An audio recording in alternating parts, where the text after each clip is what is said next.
9 hikers dead in the Ural Mountains under impossible circumstances. But the 2021 science finally unlocked what the 1959 autopsy files have been saying all along. February 1959.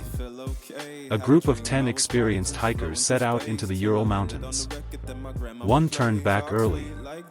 The other 9 were found scattered across 1.5 kilometers, some in the tent, some outside, some nearly naked in sub-zero temperatures.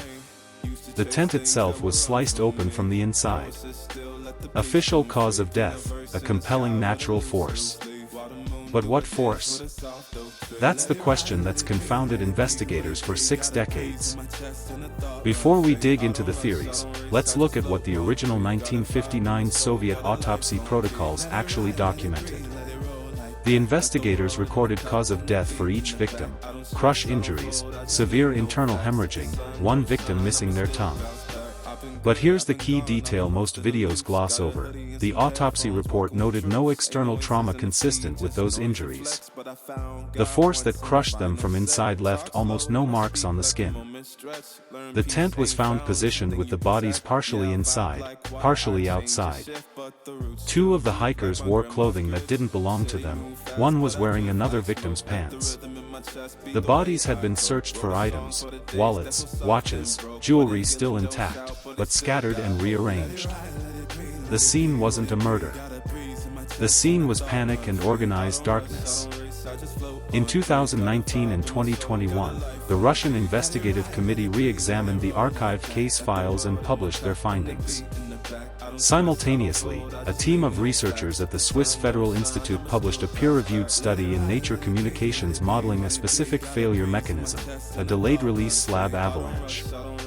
Not a massive wall of snow, but something more sinister, a relatively small, high-velocity slab that accelerates rapidly over specific terrain. Here's where the model gets powerful. The simulation shows how a moving slab traveling at roughly 30 miles per hour for a few seconds, enough to demolish a tent, enough to exert force from multiple directions simultaneously on bodies inside, would cause exactly the injuries documented in the autopsy. Internal crush injuries without obvious external trauma. Bodies expelled in a chaotic burst. Then the avalanche stopped, leaving the hikers exposed, disoriented, and hypothermic in the dark. But why did 9 hikers who trained in mountain survival all run out in near-freezing temperatures with minimal clothing? The answer sits in the physics. An avalanche that lasts seconds creates profound disorientation. The tent collapsed. The lights went out. Victims couldn't locate the entrance. In panic, bodies push upward and outward. When the slab finally stopped, the survivors were so scattered and hypothermic they couldn't find each other, or the camp supplies, in the dark. This is called paradoxical undressing. Core body temperature drops so low the nervous system sends false heat signals. Victims shed clothing despite freezing conditions. Now let's test every major theory against the actual forensic evidence. Infrasound from low-frequency atmospheric phenomena. Documented in some locations, but the hikers' camp was in a canyon floor with specific topography.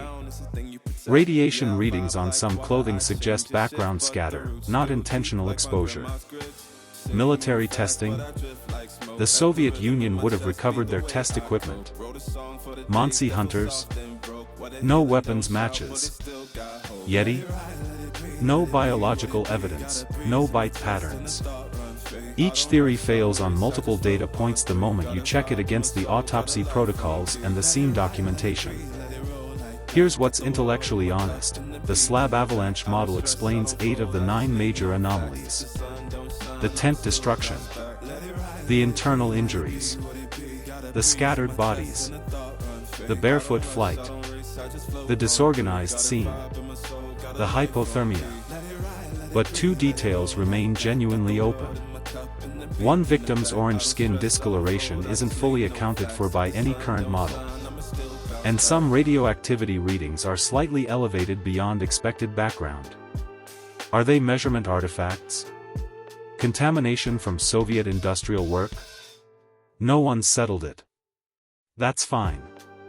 Real forensics lives in uncertainty at the margins. The Dyatlov Foundation has digitized the original 1959 Soviet case files. All of them.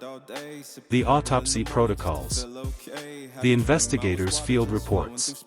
The photographs. The clothing inventories.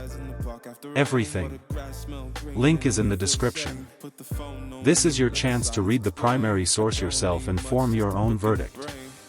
If you find something in those documents that contradicts what we've covered here, drop it in the comments with your evidence citation. I want to know. That's how we refine the consensus. The primary sources are available.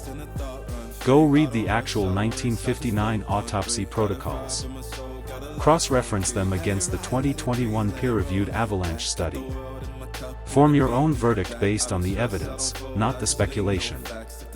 If you've read the files and you think the forensic picture is incomplete, tell me in the comments.